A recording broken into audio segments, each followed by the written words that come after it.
निंदा मुरले दिनावतो हारय वचित चेतरी भूले मूरख गमारय वचित चेतरी निरबुधिया तेरी बान भजिंदा मुरले दिनावतो हारय वचित चेतरी कहाँ भूले मूरख गमारय वचित चेतरी चकर मकर चित चाची तुम्हारी तुझ डोलावन हारय वचित चेतरी मान कुंवर मना मौसी तुम्हारी किने मनुष्य हजारय वचित चेतरी निरभय माजे भूभू तुम्हारी पति संग लगवारय वचित चेतरी आदि के नाम सुनत जलयावत वधूय गमय पारय वचित चेतरी भूले मूरख गमारय वचित चेतरी। साहब यही आपकी इच्छा ही मन बुद्ध चित्त और अहंकार के रूप में परिवर्तित होकर के ये चेतन सत्ता जीव को भ्रमित कर रही है, क्योंकि ये चेतन सत्ता जीव इस काया रूपी नगरी में राजा बन के बैठा हुआ है। अपनी सत्ता जो है मन को दे करके रखा है, और यही मन जो है आपको संसार में भ्रमित करके आपको अपने भाव से अनेक प्रकार के रूप रंग वेशभूषा ज्ञान ध्यान में यही मन लगाता है, और ये मन चार रूपों में परिवर्तित होकर के संपूर्ण मानव समाज यानी जीव को भ्रमित करता है। तो साहिब का पहला है कि कह भूले मूर्ख गंवार अवचित चेतरी। हे अज्ञानी मनुष्यों, इस संसार में आकर कहाँ भूल गए हो? पांच तत्व की ये शरीर ही माया है।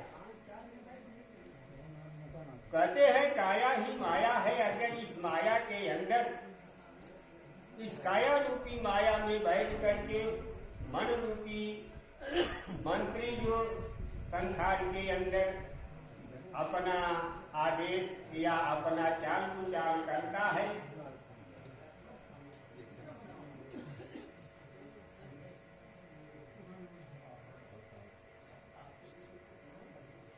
और इसकी चाल कुचाल को केवल सद्गुरु ही जानते हैं। इसलिए सद्गुरु ने इसके कूटनीति को समझाते हुए समाज को या मानव समाज को चेतावनी देते हैं, इस काया रूपी नगरी में रह करके तुम इस मन रूपी मंत्री का कहना अगर मानोगे तो संसार में तुम्हारा उद्धार कभी होगा नहीं, और जन्म मृत्यु के चक्कर में पड़े रहोगे। क्योंकि समाज आज के 50,000 वर्ष पहले से बिगड़ चुका है। संतों की वाणी संकेत में होने के वजह से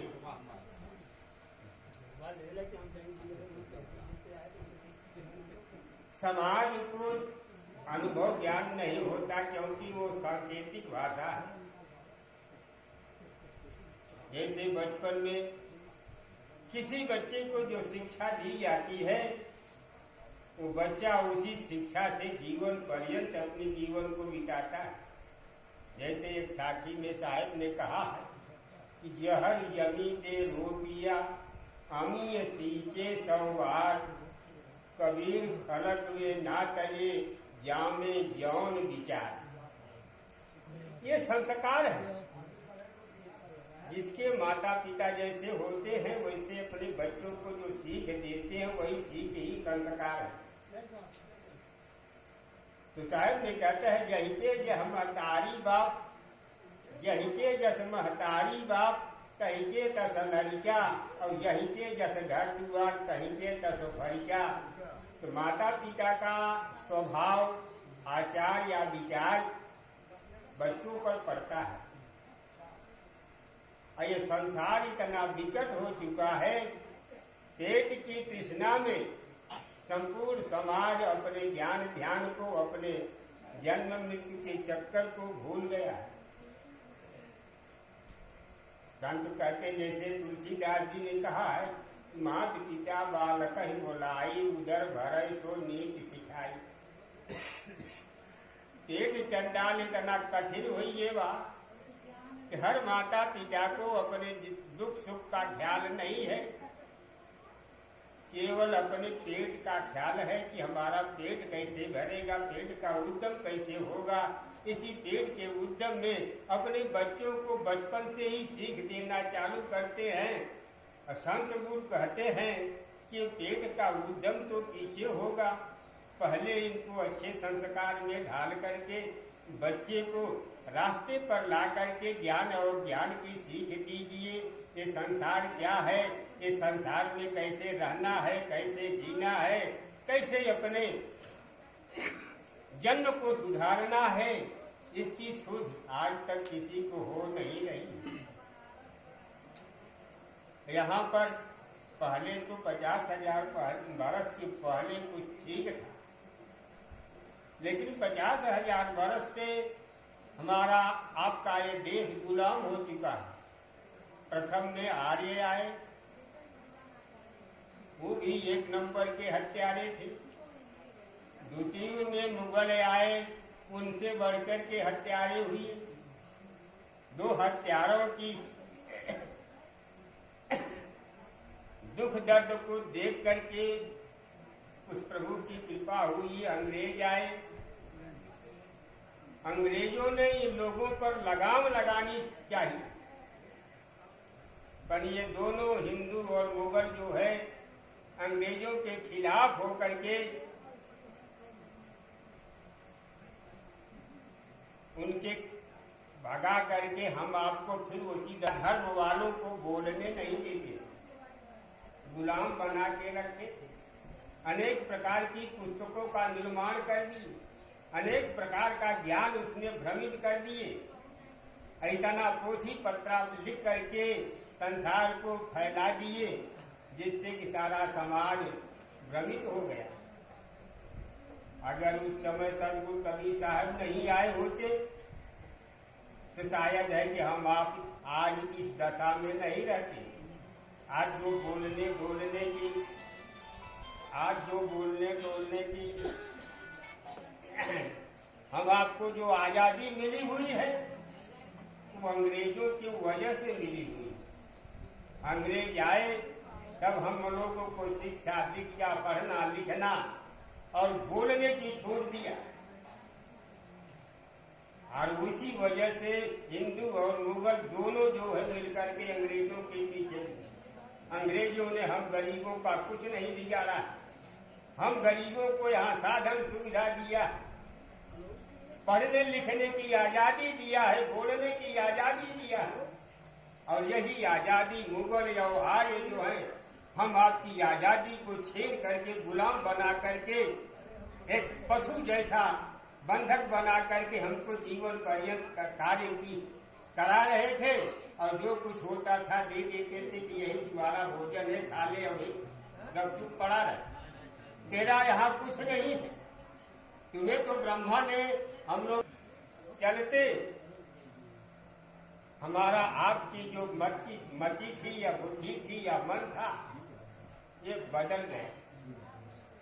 हम काया रूपी शरीर में आकर के मन एवं माया के चक्कर में पड़ करके अपने जीवन को बर्बाद कर दी।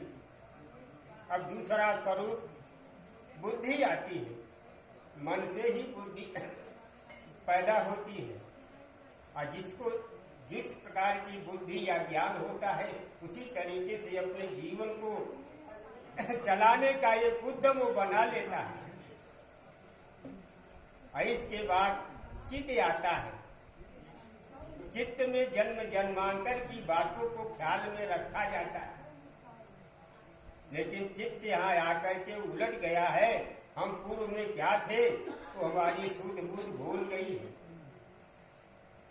इसके बाद मान बढ़ाई आती है। मान बढ़ाई में जो पड़ा हुआ आदमी रहता है उसे थोड़ा अहंकार हो जाता है, उसकी ज्ञान दशा बदल जाती है, और बदलने के बाद वो सत्य के मार्ग को छोड़कर कुमार्ग के विचरण करने लगता है। इसके बाद अहंकार आता है, और यही अहंकार जो है हम आपको समाज से दूर कर दिया है, ज्ञान से दूर कर दिया है, और हम आप अज्ञान दशा में रह करके अनेक टुकड़ों में बढ़ चुके हैं। आज समाज में किसी भी परिवार में, किसी भी गांव में हमारे आपके अंदर एकता नहीं है। भाई भाई में दुश्मनी है, कोई किसी को देखना नहीं चाहता है। कि समाज बिगड़ने की वजह से हम आपके चित्त की जो वृत्ति है जीवात्मा के उद्धार के लिए नहीं कर पाती।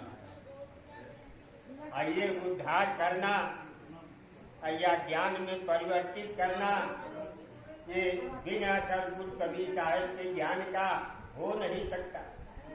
जितने भी धर्म संप्रदाय हैं, ये धर्म संप्रदाय कृत्रिम देवी देवता बना करके उसने नहाने खाने का एक धंधा बना लिए, और वही धंधे में हम आप पड़े हुए हैं।